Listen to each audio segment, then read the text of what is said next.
General Motors might have been making plug-in cars continuously now since 2010, and its Chevrolet Bolt EV has often earned itself praise as something of an underdog in the long-range plug-in marketplace that's dominated by the Tesla Model 3.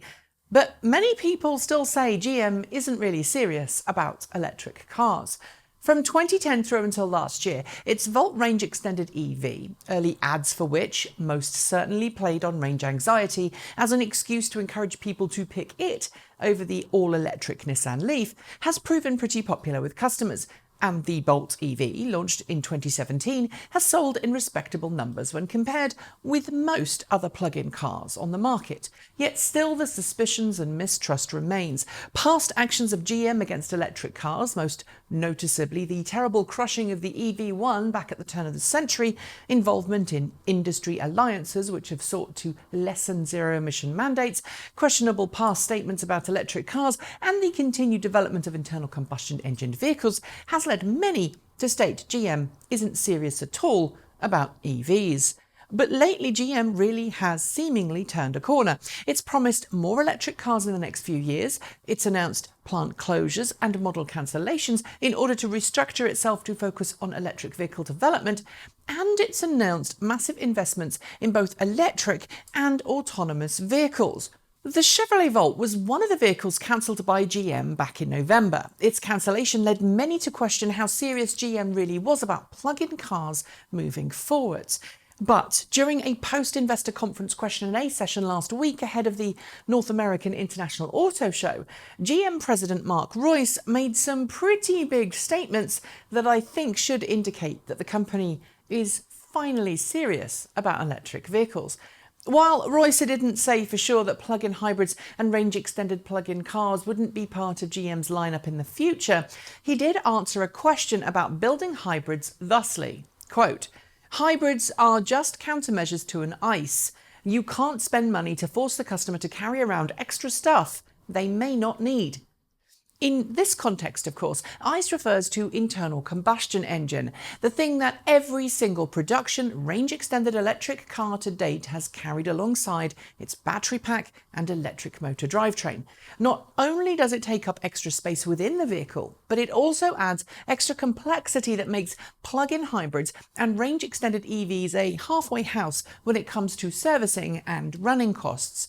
You still have to pay to service the engine, and sometimes you'll still be buying gasoline, despite having a plug and what should be a very low-maintenance drivetrain. That extra complexity isn't just for the car's owners either. Engineering a plug-in hybrid is far more complex for the automaker too, and in a world where battery pack designs have now reached a high enough energy density and a low enough cost per kilowatt hour that several hundred miles of range is available, Reuss is right. Internal combustion engines in plug-in vehicles don't make as much sense as they once did. And Reuss didn't stop there. He added that the alternative would be to, quote, "spend your money on getting the real answer, which is providing the customer a zero-emissions, sustainable, affordable solution." This is backed up by the teasing of two photos this week of an all-new, all-electric Cadillac, which GM says it will bring to market as Cadillac's first all-electric model. Built on a new EV3 platform, this vehicle will most likely be GM's answer to all of the other premium electric cars we've seen appear in recent years, and in keeping with previous comments GM has made about the future of sedans versus SUVs, will indeed be a crossover. Which brings me to the question at hand. Is it finally time to stop judging what GM does in the context of its past actions and time instead to look more seriously at what it's planned for the future? I think it is, and here's why.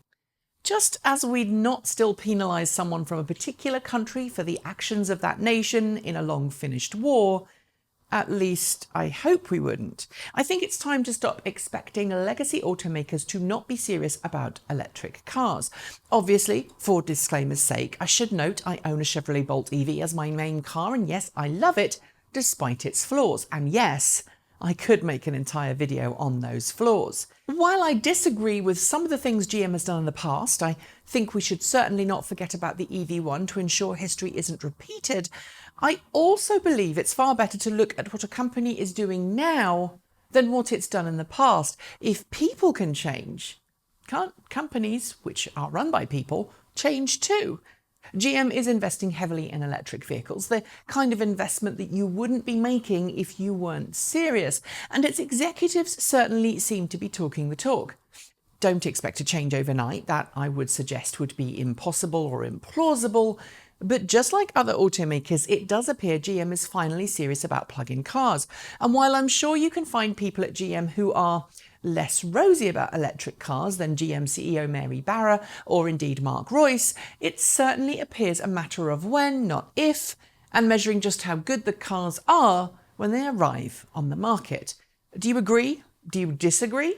As always, let me know your thoughts below, and please remember, keep those comments civil. That's it. Thanks for watching. Let us know, as usual, if you liked or didn't like it below. Scribble a comment, and if you want to support this show and the channel, there are a host of links below that you can use to do just that. I'll be back soon with more content, but until then, keep evolving.